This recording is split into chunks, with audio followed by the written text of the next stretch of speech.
अरे वाह, क्या बात है. Oh, kya baat hai? For a minute, I thought you said kya baat hai. What is that? But Oh no. I don't know if you know of this Saint Sai Baba. One line stayed with me. Surrender is not the loss of control. It's understanding that you never had control. Ouch. You spoke a couple of times about your healer and about your healing journey. She's given me various tools over the years. She uses something called Saturn's decrees, which just changes the way you think in the moment. So you have a headache, Yeah. and you say, headache, you can leave now, you can leave now. Okay. I'm telling you, it changes. Working in your industry, what is something that really frustrated? I hate it when Film, self, thin, cheese से चलता है. Entertainment, entertainment, entertainment. और मैं entertainment. entertainment. Ooh. That's amazing. So in your 1 year in Mumbai, Yeah. you learned Hindi? Tora tora. Thora thora, bahut acha. बहुत अच्छा. Actually, do you think I have the opportunity to act in Yes, a few movies absolutely. after this? Absolutely. Yeah. Yeah, we've not had anyone since Bob Christo. No? Yeah, I think we'll have lots of roles for you. Come on. All right. Vidya, first, I want to tell you that this episode is to celebrate your 20 years of your amazing career. I'm very inspired, and I want to tell you congratulations for such an amazing career. Thank you so much. It's unbelievable, actually. Everyone's been saying 20 years, 20 years, 20 years, and I'm like, yeah, when you say 20 years, it feels very long, right? And I feel like, I don't feel like I've been in films that long. And yet there's another part of me that feels like only 20 years. Really? Yeah, because that's the paradox of life, I think. You know, everything feels like yesterday and yet like a long time ago.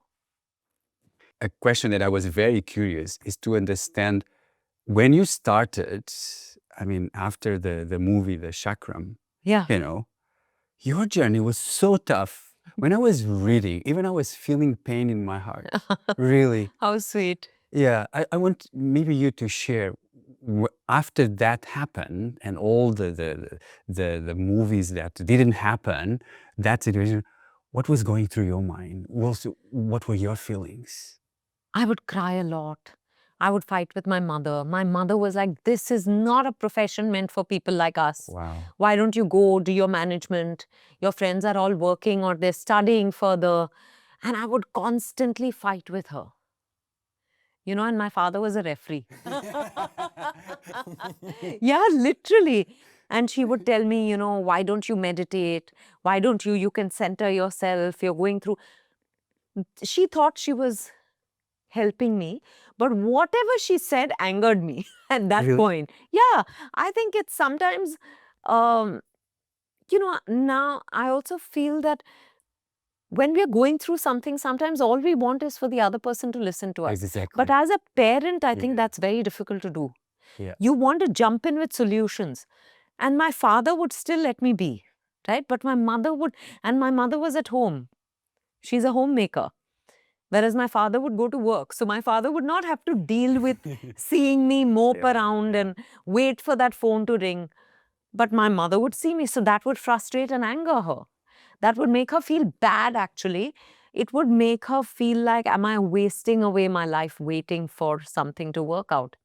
And today I understand that. But at that time, we had lots of clashes. So I think that period was very tough. It was also tough because slowly you know, Chakram was a dream film. I didn't know. Like I told you, I didn't know how it was going to happen.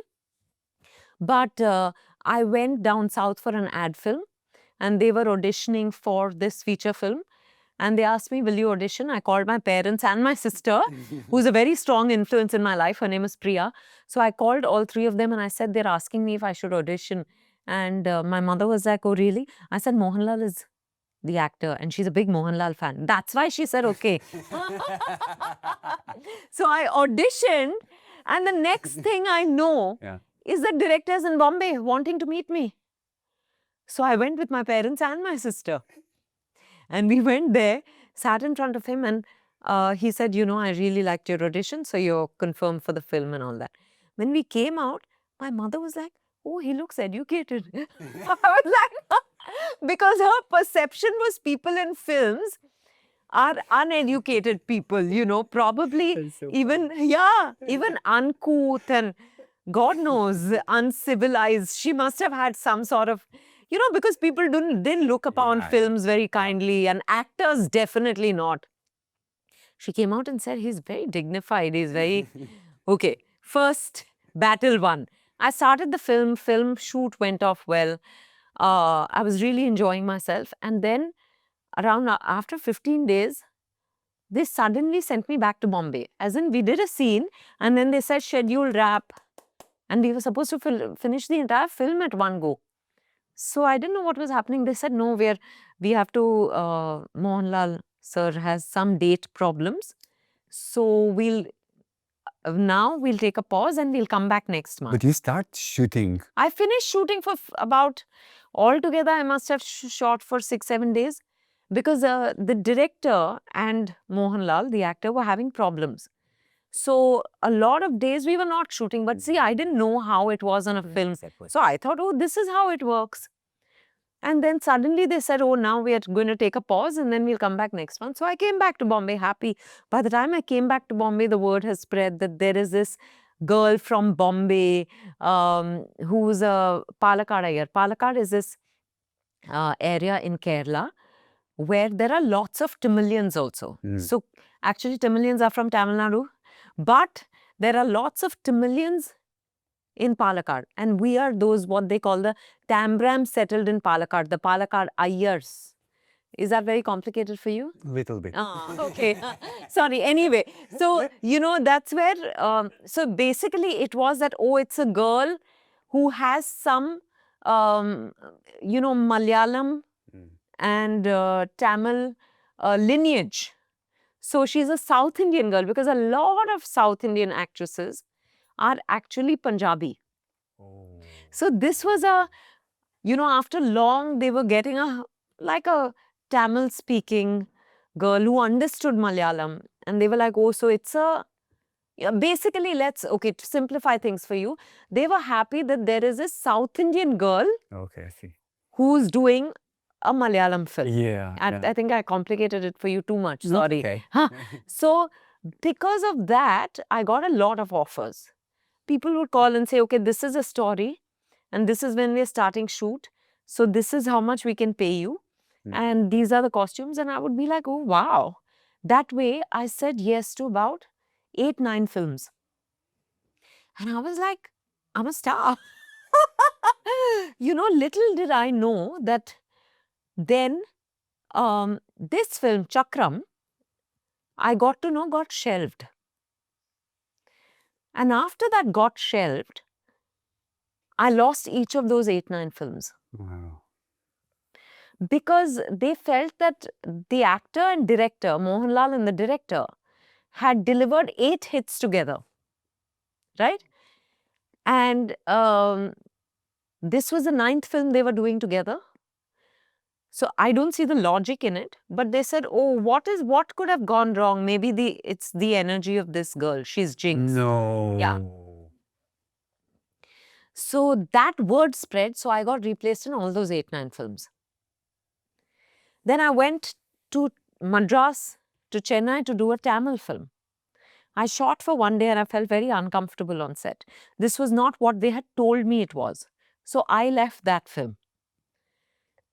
Then I'd been signed on by a very famous director for 2 films. God knows what happened there. Suddenly, we were due to go to New Zealand for shoot. And 20 days before shoot, I get to know that he's replaced me with some other actor. Wow. So it was like, and then I did another Tamil film.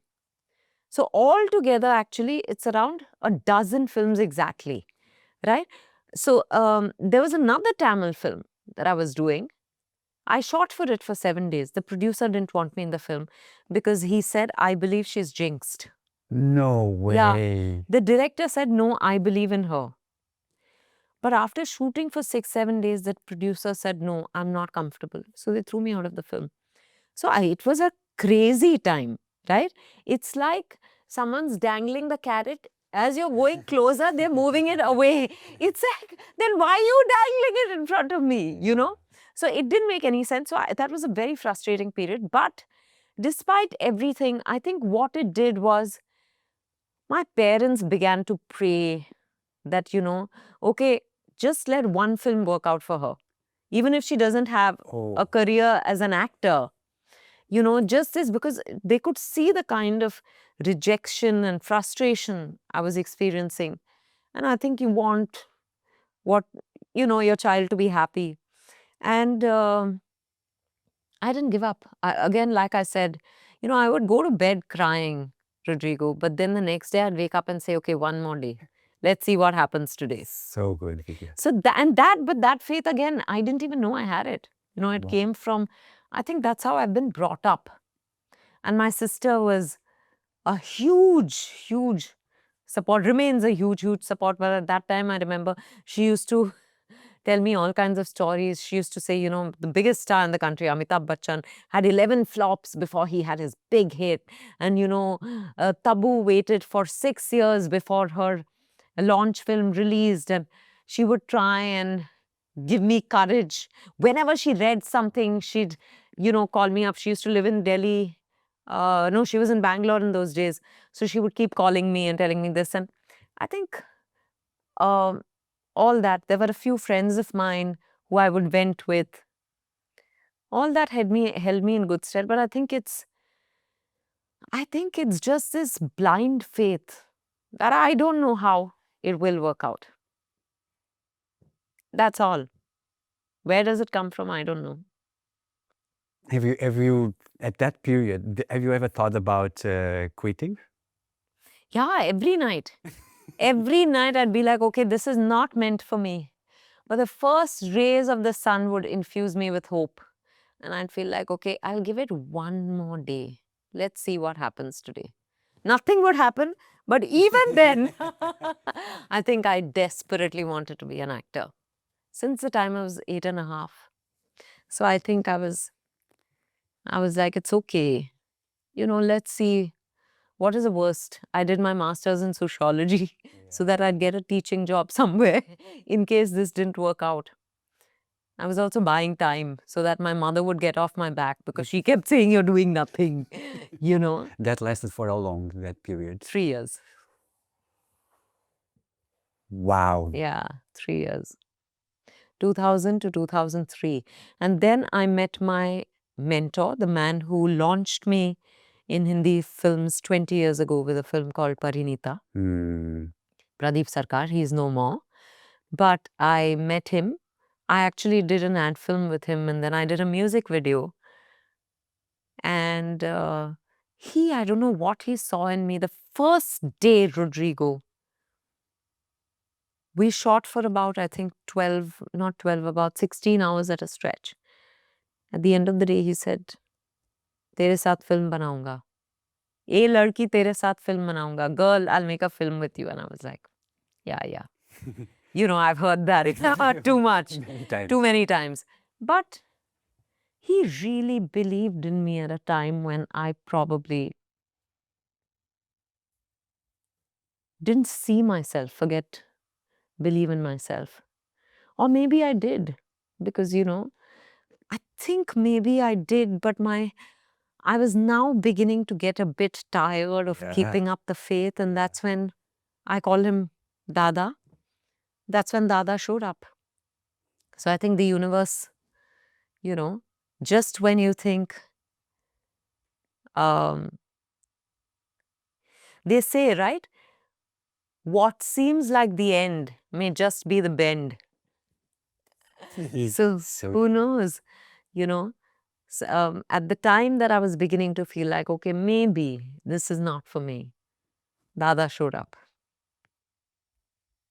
Because 3 years, it's a long period. Long time. It's long. And also you were young, right? Yeah. You were young. But what I see, I think what happened, so your family gave you the support, Yes, right? absolutely. But also you had that, now I understand, you had that faith in you, that desire to do. And you were just showing one day. Yeah, One one more day day. at a time. One more day. It will happen. Yeah. And it in 3 years, and you went through that. Yeah. You know, one of my favorite hymns is "One day at a time, sweet Jesus. That's all I'm asking from you. Help me today, show me the way, one day at a time." I went to a convent school, so this is one of the hymns we used to sing, and this has stayed with me. A lot of times I find myself telling myself, get through today. We'll see what happens tomorrow. I think these things, you know, leave a lasting impact. Yeah. It's so inspiring. Yeah. I love it. I really love it. Yeah, you know, I think I've just been inspired by all of this. I've tried to learn, absorb throughout life. And when was the first time that you really felt seen and respected as an artist? When Dada saw me. What happened afterwards is, but for the first time, Rodrigo, after whatever had happened in these 3 years, I suddenly found someone who said, oh my God, Wow. you're a fount of talent. He had such immense faith in me. You know, I wonder,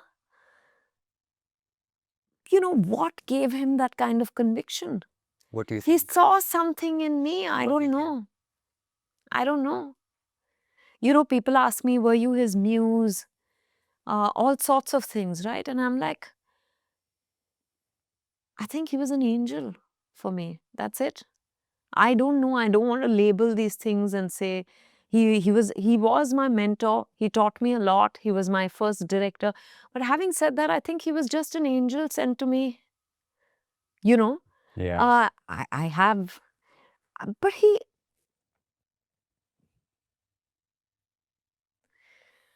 again, you know, I don't, he saw, when I saw him having so much faith in me, I think I rebuilt myself. Because when you fight, how much ever you fight, you know, for example, a warrior gets slashed so many times. There are cuts, there are bruises, but you keep going on because you've got that spirit. At some point, you feel like, I can't do it anymore. But at that time, if someone carries you and takes you, that's what Dada was for me. And I think, God bless his soul.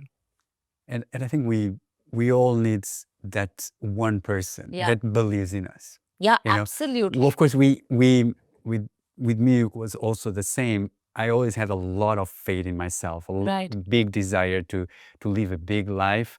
But I always had also the same angels that come to our life. They believe in us. They see something in us. Yes, absolutely. So that's why today I feel like it's not about ourselves, but also to believe in others that are also coming up, so that when we believe, there's only one person that it needs. Yeah. And it just unleashes. Yeah, absolutely. Yeah, I love it. I love it, Vivi.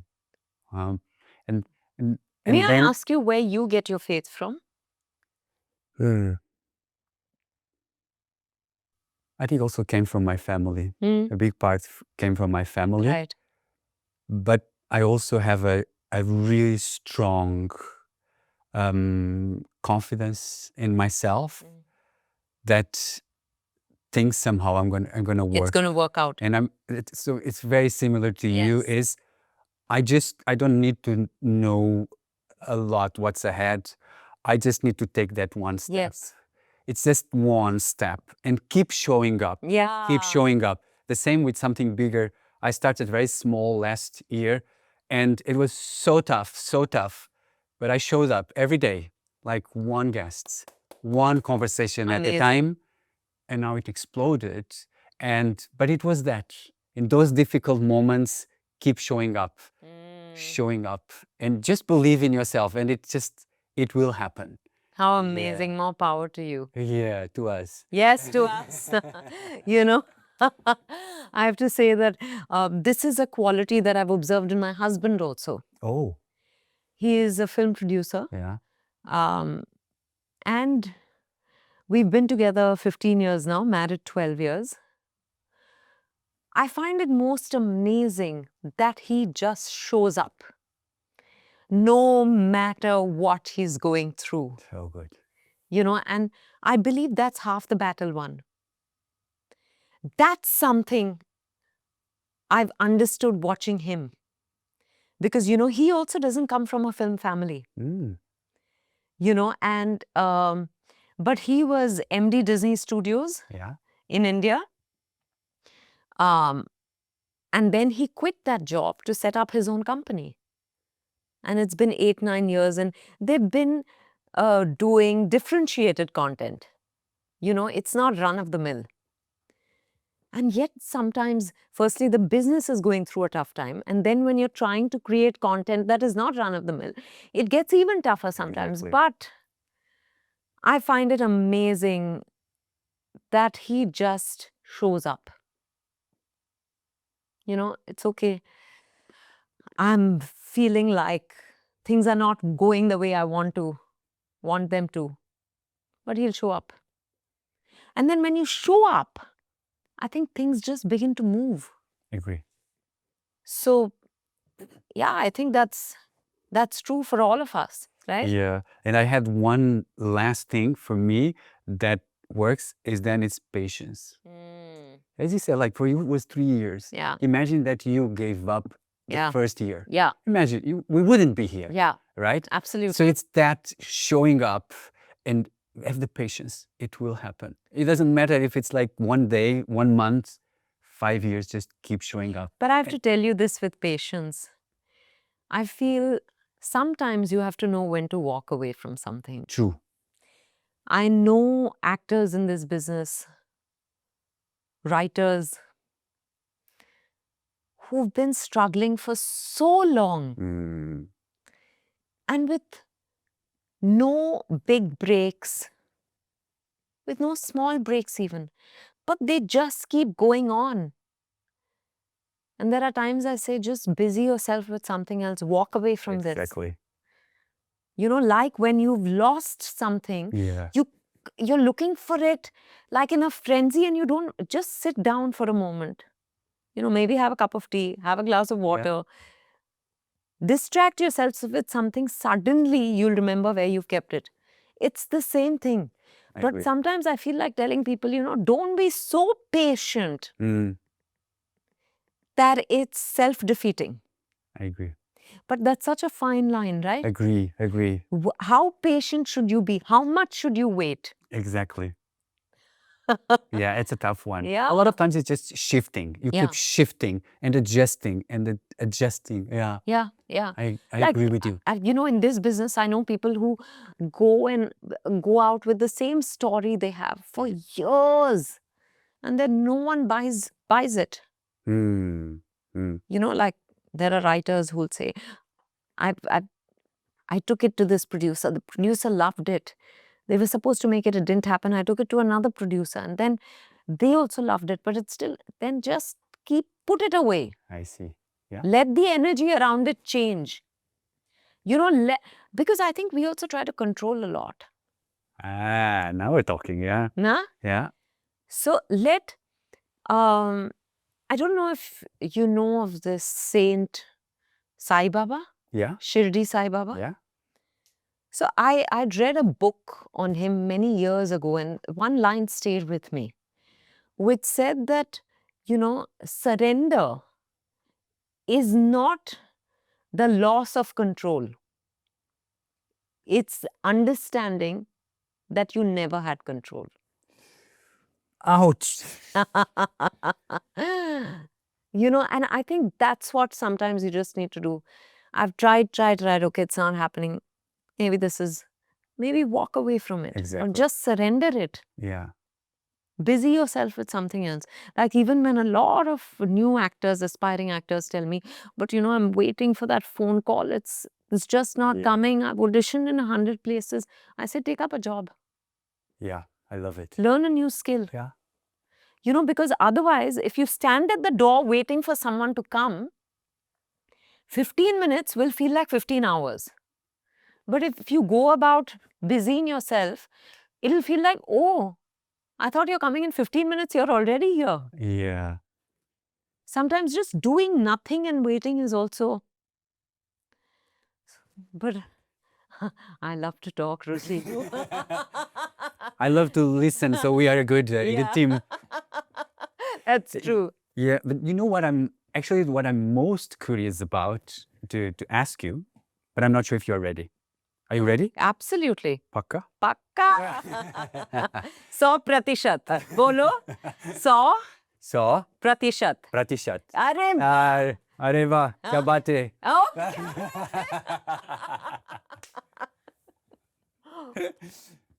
For a minute, I thought you said kya baat hai. What is that? But. Oh no.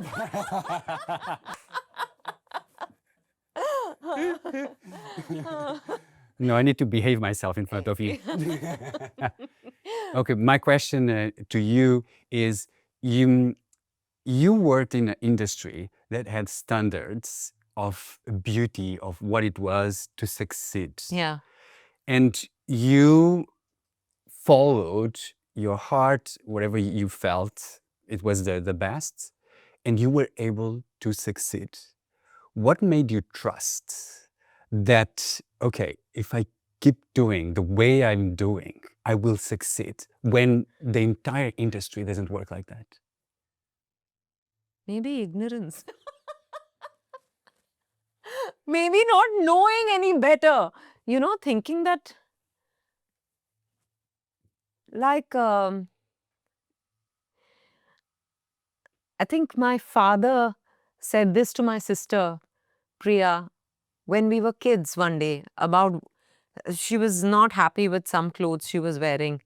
And I didn't know this. She said it to me recently. And she said, oh, this is not right. It's not in fashion.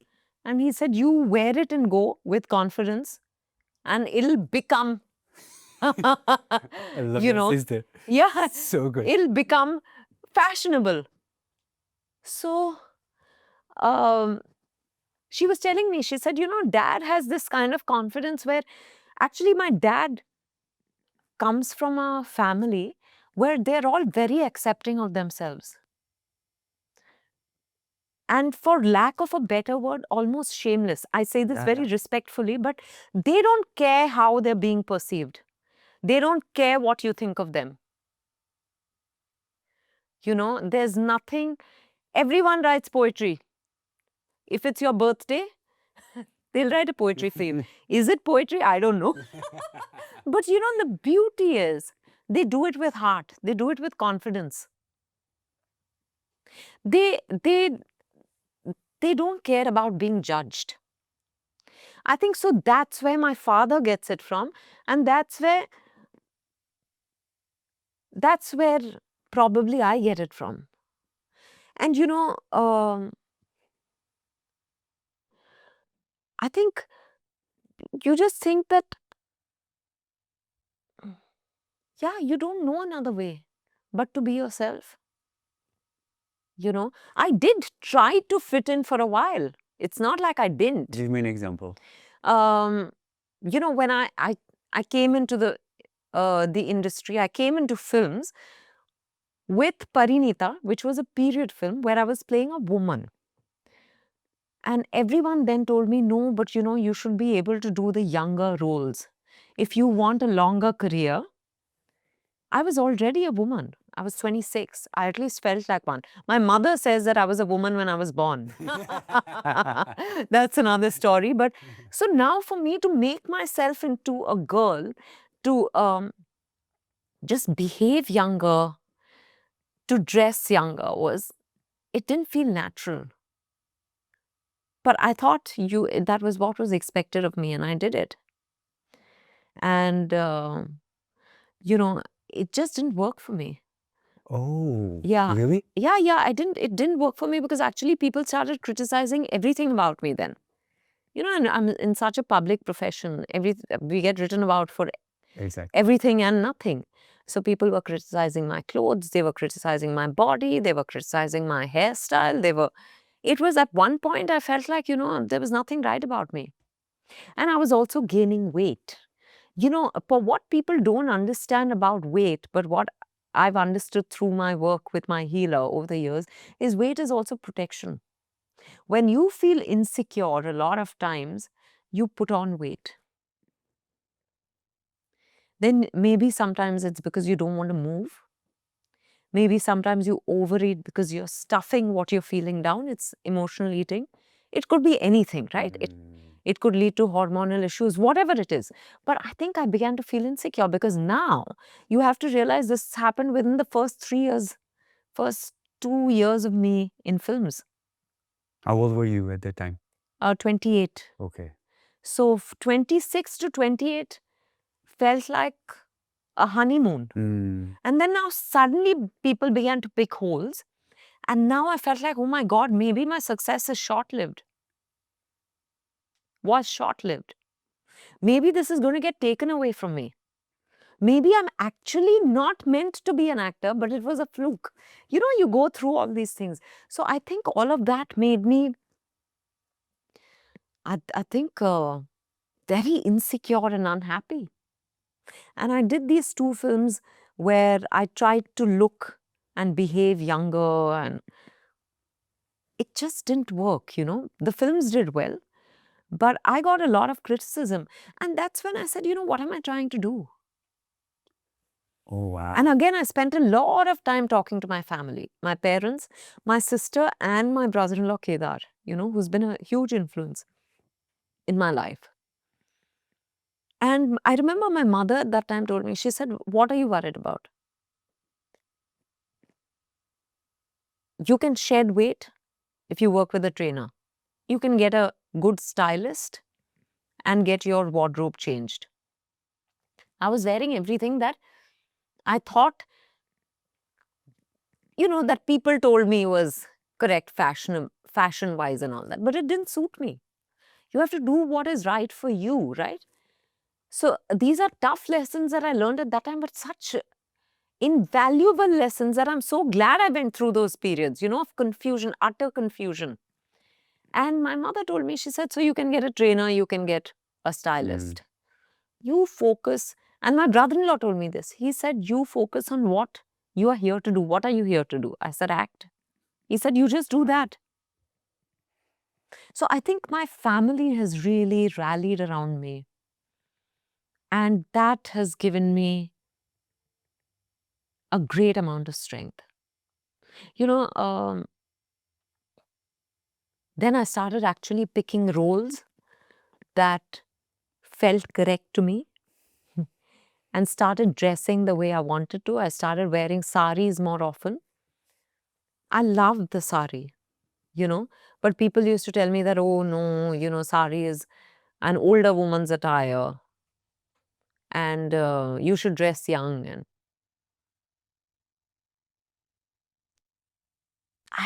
I don't know, and I feel you should dress however you want. But deep down somewhere, I think there was that shamelessness and that confidence. Yeah. So despite all that I went through, I came back to myself. I therefore feel that every experience that I've been through has been very precious, priceless.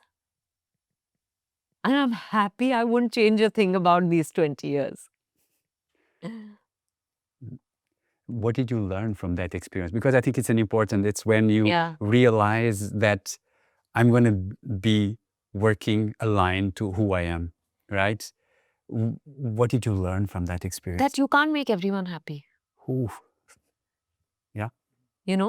You may ask me to do something, she may ask me to do something else, and she will like me only if I do something, he will like me only if I do something. I can't make everyone happy. If you think I'm doing right, she may think I'm doing wrong. When you enter a room and there are 10 people, there will be days when all 10 people are disapproving of you. There will be days when 8 people are disapproving. There will be days when 8 people are approving. So that is not in your hands. What is in your hands? The approval of one person. Yeah. You should always have the approval of the person in the mirror, which is you. Because that's the only constant that can be there. Everything else will change. Because it's fickle, right? All of us are. Because I'm responding to you not for who you are. I'm actually responding to you for who I am. Wow. I don't know if that's making sense. But, it's like, because actually the world is, I remember this early on, my healer had told me, I've been working with her. Her name is Nidhu Kapoor. She's been my healer for 14 years. She told me, the world is a mirror. What you put out is what you'll get back. So even in times when you're going through rejection or criticism, remember that actually it's some part of you that's getting revealed to you. And that's a tough one. Yeah, that's a tough one. That's a tough one. Because we all think, no, I love myself. No, it's actually very tough. It's the easiest thing to do, and yet it's the toughest thing to do. So for people who are in a situation where they're struggling, trying to fit in, and they're not connected with themselves, what's your advice? That the only person you can have a real connection with is you. Yeah. Because, today you may be in a great mood. And maybe we can have a connection today. But tomorrow I come into the room and you may be in a very foul mood and I may not feel as connected to you. So that person, you cannot base your view of yourself on another person. Yeah. The only thing you can hold on to is you. So whether it's for approval, whether it's for the truth, whether it's for love, whether it's for acceptance. And once you feel that about yourself, then because the world is a mirror, Yeah. You'll begin to feel that for the world, and that's what you'll get from the world also. I've learned this, and it's not, even now, it's not like that's always my truth. Yeah. I go through my own struggles and I go through days of like feeling helpless and hopeless and angry and dejected and frustrated and jealous and insecure and God knows what else. But I tell myself, okay, today is a day when I'm feeling jealous. And it's okay. Yeah. It does not mean I'm a jealous person. Yeah. But is it not human to feel jealous? Yeah. I think Rodrigo is wearing a lovely, pink orange kurta. I wish I was wearing that, because it's, I'm saying it can be as basic as that, no? It's okay to say that, yeah, I felt like maybe he looked, better on camera. It can be anything. But just accept it. Now, once you acknowledge it, it loses power over you. Yeah. Yeah. But if you don't acknowledge it, if you don't want to acknowledge that you're feeling jealous, then you will never be in touch with yourself. That you're feeling insecure, that today I feel like, oh my God, look at it, how much work my other co-actors are doing. But no, I wanted to get that brand. She's got such a big hoarding. Yeah. It could be anything. Yeah. Her Instagram following is immense. Look at the fans outside his house. They're not standing out. It could be anything. Yeah. It could be as bizarre as at a party. You walk in and someone gets, even if not an actor, I'm saying anyone, Someone gets complimented and you don't. It can make you feel, but it's human, na? Just acknowledge it and get it out of the way. Exactly. Yeah. And also it's an exercise, right? You keep practicing, right? I Yeah. keep practicing. It's more self-awareness. You are more aware about it. Yeah. Like you say, you go through tough moments still, Yeah. but you will always come back to that level acceptance Yeah. and self-awareness that brings you back to yourself. Yeah. And it's okay, you know, Exactly, you yeah. don't have to be perfect. Yeah. Yeah. You know, Yeah. it's fine. Yeah. Today I'm Mm. feeling lethargic. That does not make me a lethargic person. Exactly. Today I'm feeling like I could bash someone's head in. And that's not who I am, but it's a feeling I'm going through. Yeah. Feelings come and go. Yeah. Yeah. Nothing's permanent. Yeah. I really like it. And you, I'm curious about like when we do our work, there's always parts of Yeah. our work that we don't enjoy. For example, for me, I worked in many years in a corporate life. I loved it, but there were things that frustrated me. Like for you, working in your industry, what is something that really frustrated you? Mm, I hate it when people are not on time. Oh. Uh, I just think that time is precious, Mm. you know. So which is why today when I was half an hour late, I was like really bothered because I'm very particular. Yeah, I'm very particular about showing up on time. Mm. So I think that's something that though things have improved immensely here, I still think that there are generally also not just about this industry. When people don't show up on time, na, then it bothers me immensely. I feel like it's such a waste and I don't like any kind of waste. I don't like wasting time on set, asking questions. I feel all that should have happened before. What do I not like besides that?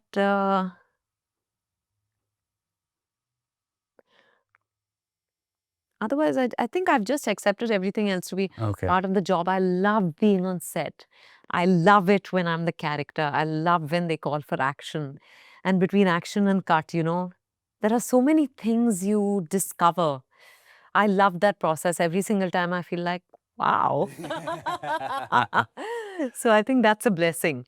And how do you prepare? First, when you get like a role, how do you prepare? What's your process to prepare for the role? So, you know, I read the script quite a few times. I sit with the director because a film is a director's medium. So you have to see the film the way the director is seeing it.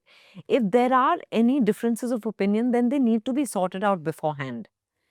And I could look at my character differently from the way the director is looking at it. So those things I like to do before. If there's any skills to be acquired, you know, like I'm playing chess in a film that I'm doing next. So I've started chess classes. So it's just interesting because you learn something new. Sometimes it's a dialect. Sometimes you work on your walk. Once I had to learn how to work a wheelchair. And they had said that you'll have to do a little twirl, a dance on a wheelchair. So it finally didn't happen. The dance didn't happen. But, you know, if I'm playing someone who's going through a particular condition, like I was playing someone with multiple sclerosis in a film. Oh. So I went and met patients with multiple sclerosis and just to understand what are the... So I think just all of that, you know. And yet there are times when there are directors who tell you, I don't want you to do any prep. Just show up on set. I follow the director's lead. So, you know, recently, the last film I did, I worked with a big mainstream director, Anees Bazmi, who's delivered many a hit. And his approach is that, you know the script, you show up on set, and we'll read it once together, and then we shoot it.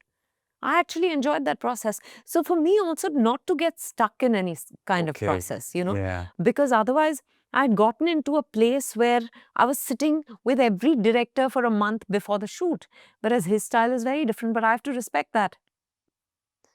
you know. And yet one day I showed up in his office and I said, he said, do you want to read anything? Mm. I said, what is your... He said, I don't read anything. I said, okay, fine. I won't read anything. I went back home and I read it myself. But yeah. So you have to be able to adapt also. Mm. And that's something that I'm glad I went through this experience recently, because it made me realize that, because sometimes you get stuck in your ways. I see. Yeah. So it's nice to just disrupt the process sometimes and say, let me see how this works. And I'm glad I did that. It worked.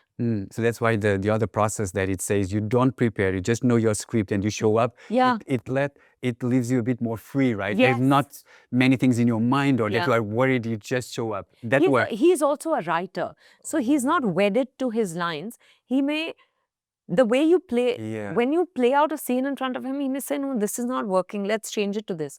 So he doesn't want you to also be rigid. I see. Yeah.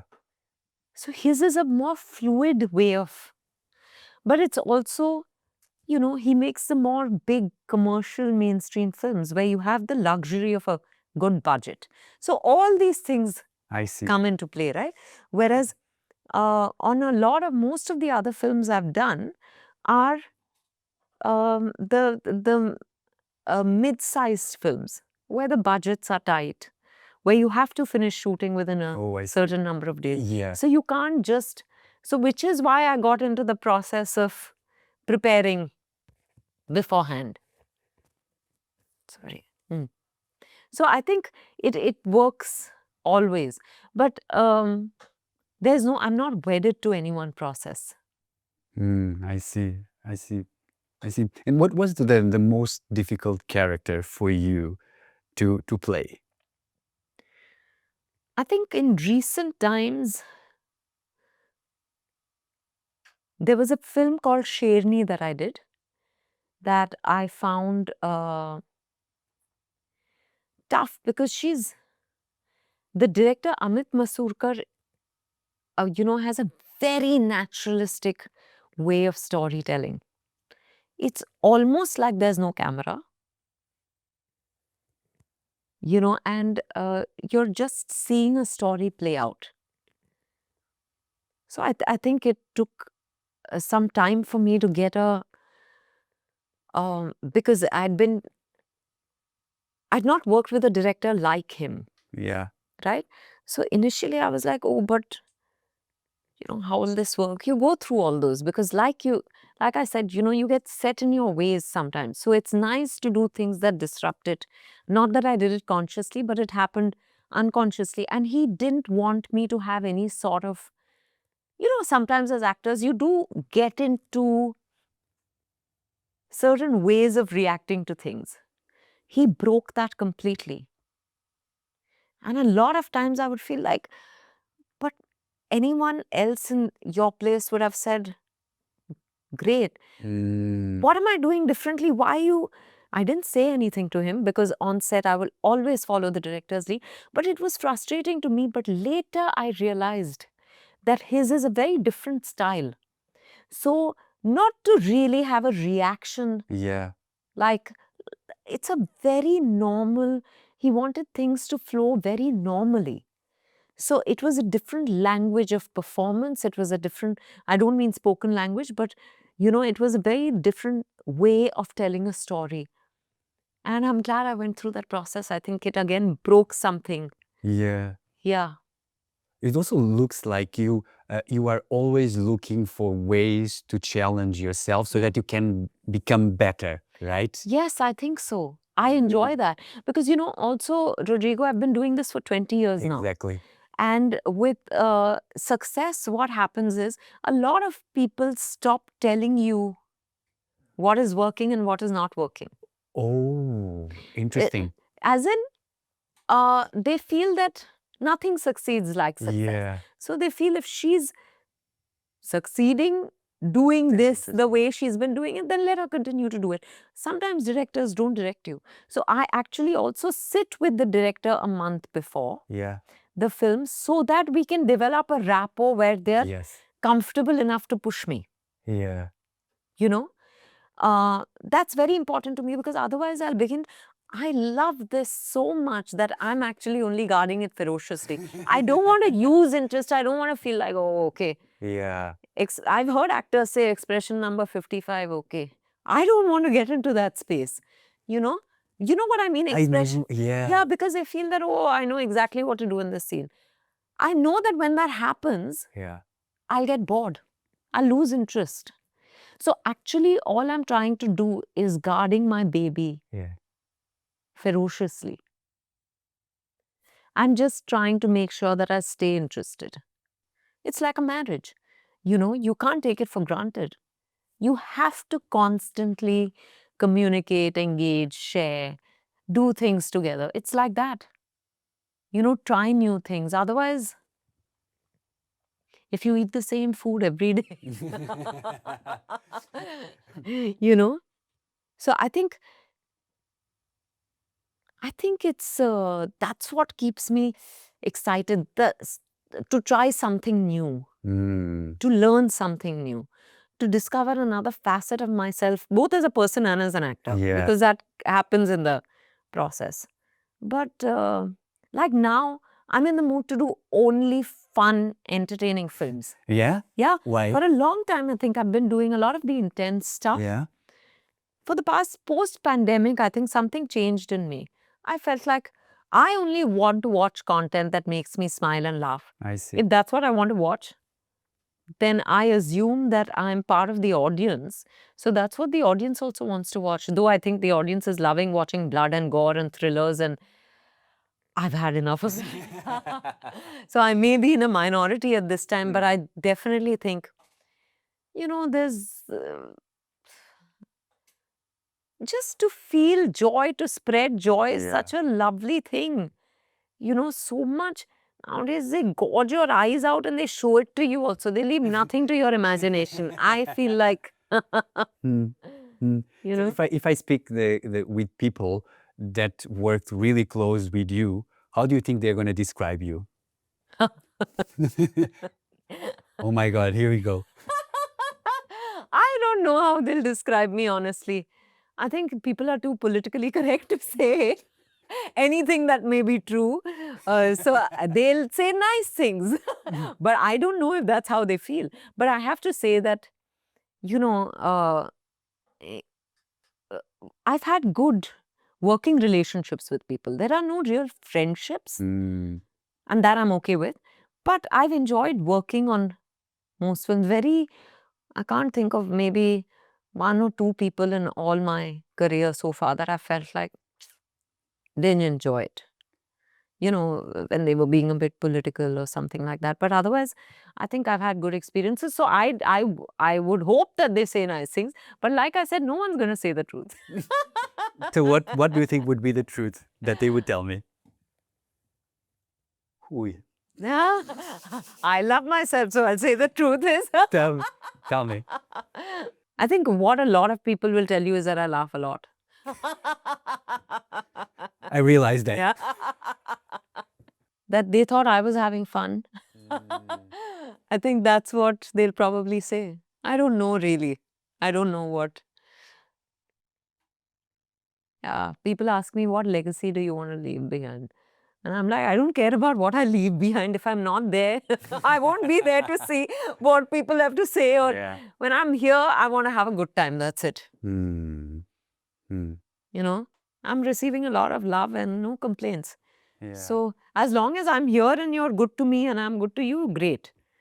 You're very present, right? You're very, very, very present. Because after I go, Rodrigo, honestly, someone was very, very reputed, almost legendary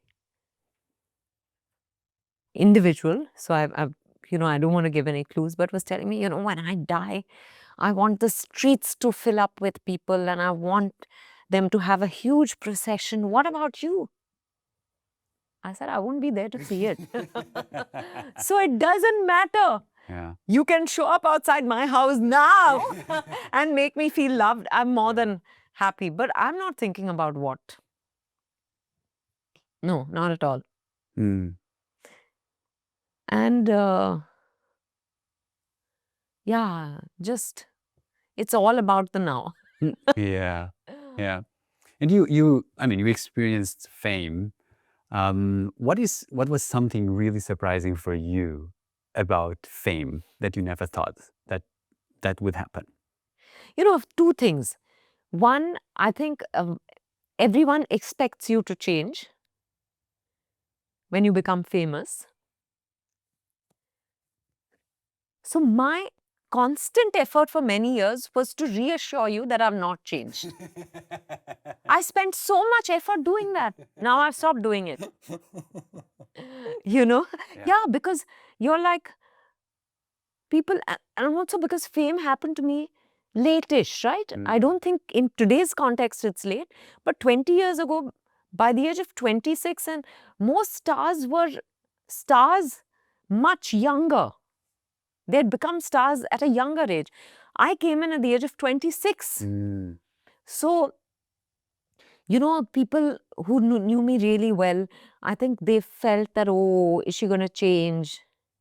So I was constantly on the, you know, I was constantly being careful to make sure that you don't feel I've changed. Today, I've reached a stage, maybe it's the gift of being in my 40s.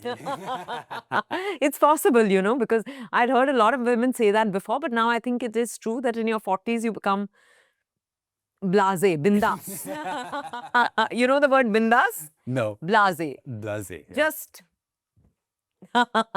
And I feel that I've reached that stage where I'm saying, yeah, I have changed. And thank God I've changed. Yeah. Thank God I'm not the same person I was 20 years ago.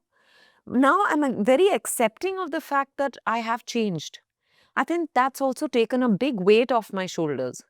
You know, because otherwise constantly trying to tell people that no, no, no, see, I'm still that girl you knew from 30 years ago, 35 years ago, 40 years ago. No, I'm not. And hopefully you are also not. Yes. You know, because if you are, then that means you've not grown and evolved, and because change brings about all that, right? Exactly. But what And shaped it change for is the you? only constant. I think I just got fed up of, I didn't even realize I was carrying this burden with me. You know, and my mother would constantly tell me, what are you apologetic about? And I had started realizing I was apologetic about being successful. You know, because I come from a very modest, middle class family. Yeah. And I was constantly trying to assure people around me that, because see, the displacement was huge. It's not just, we're not just talking money, right? But suddenly the world knows you. Exactly. At least a much larger world from the one that knew me when I was younger. Yeah. Things shift, right? Suddenly, I'm sure it's not easy for my family, because suddenly you begin to be, my parents become, oh, Vidya Balan's parents. Yeah. My sister has always been my hero. She was always the one, we used to be asked, oh, you're Priya's sister? And you know, once you become a star, that changes. So I'm sure it's not been easy for any of them. And they've also, you know, then there's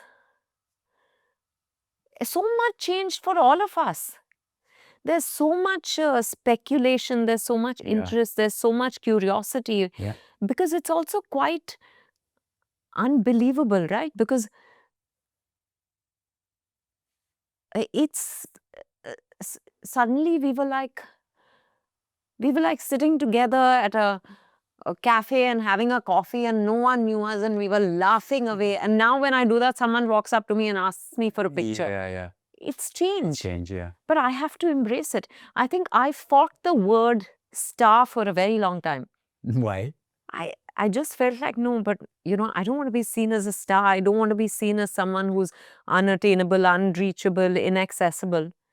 Today I am like, that's such a blessing. Yes, I'm an actor. Yeah. I am first and always an actor because that's what I love to do. But that has brought me stardom. And I wanted to share my stardom with everyone. And I realized you can't share it. It's not one of those things you can share. Yeah. You know? But I feel everyone is a star in their own right. Just because I'm seen by so many other people, of course, it's that much more magnified. Yeah. But we have to be able to see and appreciate Yeah. everyone for the star they are. Yeah. Because everyone's an individual. Exactly.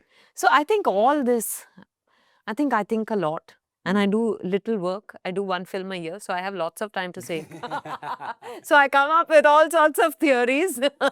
Was there any time that was overwhelming for you? I think in this context, when you asked me what prompted change, Yes. when I realized that I was constantly trying to reassure people that I've not changed. Wow, that's But, interesting. but when I realized that, but they are looking at me Yeah. as that star. They're not looking at me Yeah. as the girl they grew up with. Something has changed for them. So why am I fighting it? Wow, interesting. And it's not a bad thing. Change is not a bad thing. It's a blessing. I'm living my dream. I'm known by people who watch my films. It's a blessing that affords me lots of privileges. It's afforded me a different lifestyle. What a blessing. And I'm rejecting that very blessing by not acknowledging it. If nothing had changed, I would still be that girl who was an aspiring actor. So I think that I got tired of fighting something that I didn't need to fight. But I think I needed to go through the process. Because like I said, I come from a very, a middle class, academically driven, family. Where it was, this is far beyond Yeah. what we had imagined. So I think the overwhelm has happened at various points of time. It's just this, that, I cannot tell you how much energy I spent in wanting to reassure people that I'm the same person. Yeah. I think 80% of my life. Wow. Why was that important for you?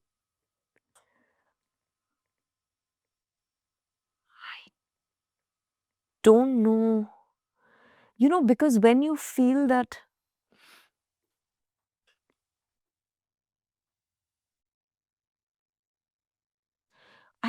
I think when you're just scared of, you hear of things like, oh, stars are lonely people. Oh.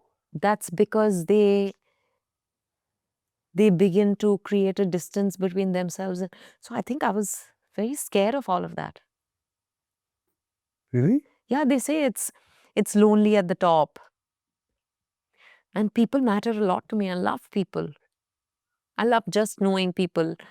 Even on a film set, you'll hardly find me in my vanity. I'm sitting on set and chatting with people. I love that.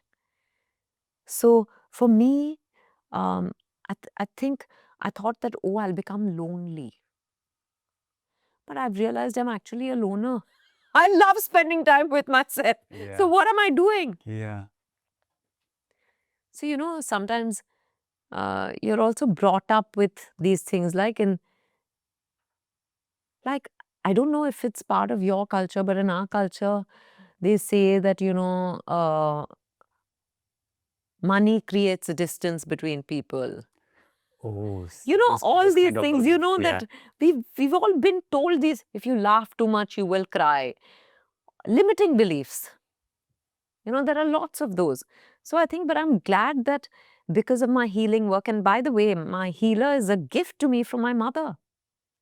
Oh. I was going through a tough time about 14 years ago, and my mother introduced me to the healer.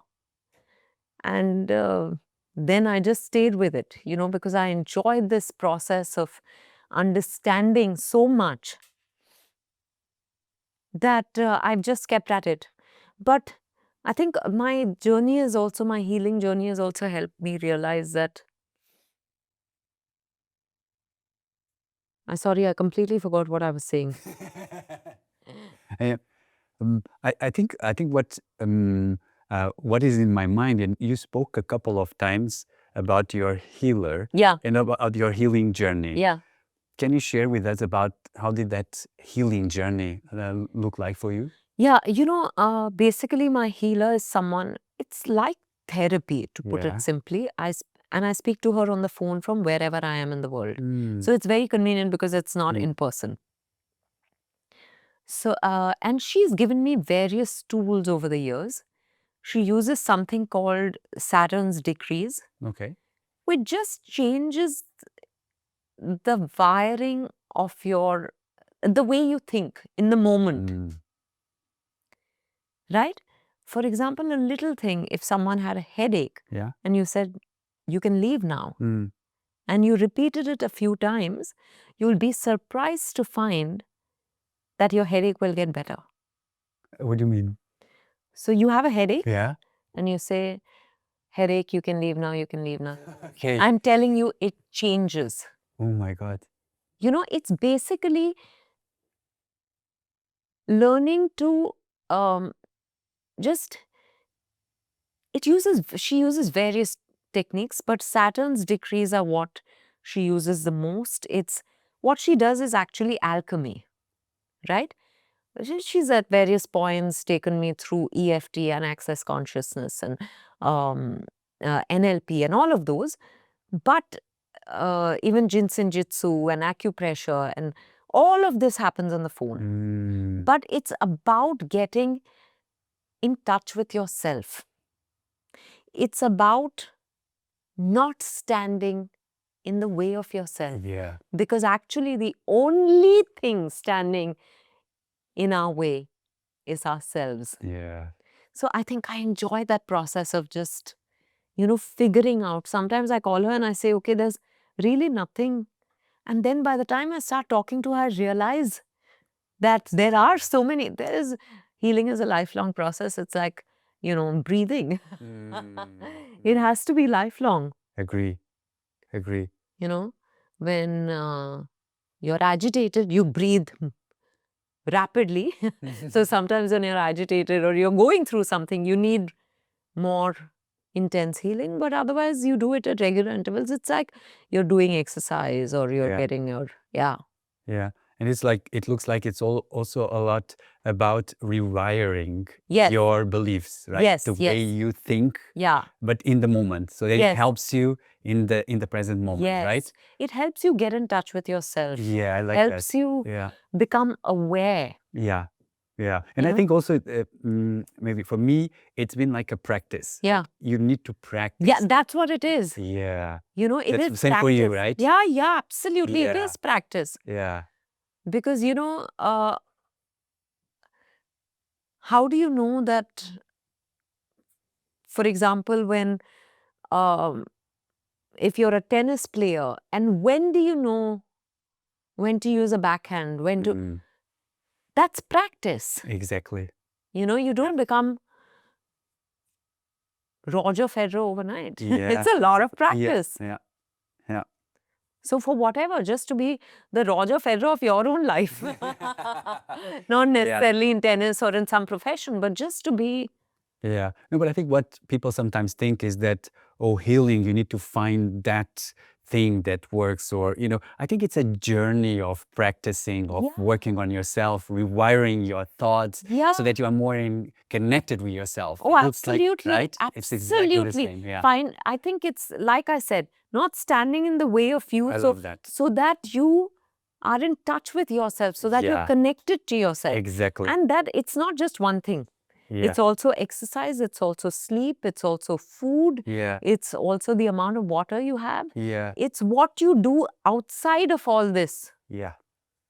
In your interactions with people. How do you, it's all practice. Yeah. I love it. Yeah.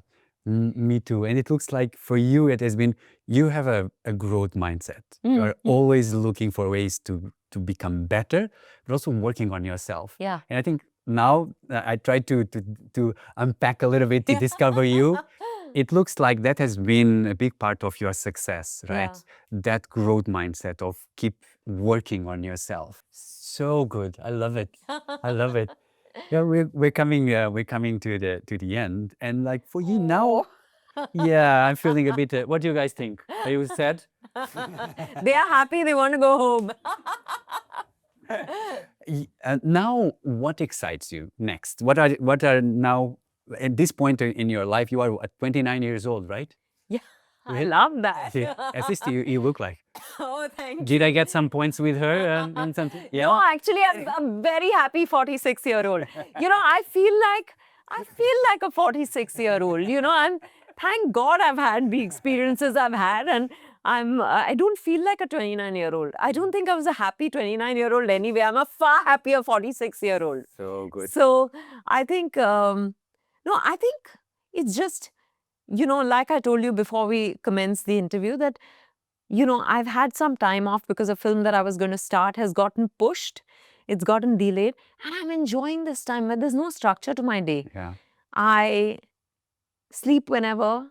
I wake up whenever. I do my exercises whenever. I eat whenever.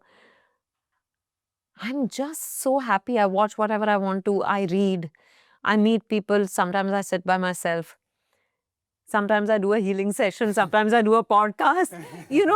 And sometimes, and in between, of course, I have shoots for, for example, my endorsements or events and appearances and all that. But I'm still getting a lot of time to just be. And I'm loving that. So this delay, sometimes, when things get delayed, you also feel like, oh God, now it's opened up time. I could have taken up something else. This time I'm not feeling that. This time I don't feel frustrated. I feel that this is a boon. Let me enjoy this time. So when I have to start working again, I'm full. In a couple of months, I'll be starting. So I'll be fully rebooted for this. And then make me do cartwheels on shoot and I'll do it. You know what I want to ask is like, what is one thing that you would want people to remember from this conversation? If there's one thing. I think different things for different people. I don't know what they're going to take back from this conversation, but I think when they say happiness is a state of mind, it's a state of mind you choose to be in. I'm beginning to understand that. So happiness is a choice you make. Maybe if they haven't picked up anything else from the interview, they can pick this up. But really, I just wanted to, because you were saying, is there anything you want to say? I think it's just this. I'm slowly understanding that happiness is a state of mind and a choice that you make. I love it. And it's not something that you pursue or you Yeah, it's a choice. It's a choice. I love it. And then whatever you need to do to get there, Yeah. you will do. If you're not well, you'll seek medical help. If you need to exercise or eat a certain kind of food, or if you need more sleep or more rest, or you need to be around people, you need to start working, or you need to stop working, whatever it is, Yeah. you'll figure it out. But I choose to be happy today. It's a choice. What a wonderful way to end our conversation. And this is the moment that I can tell you with that answer, Kya baat hai?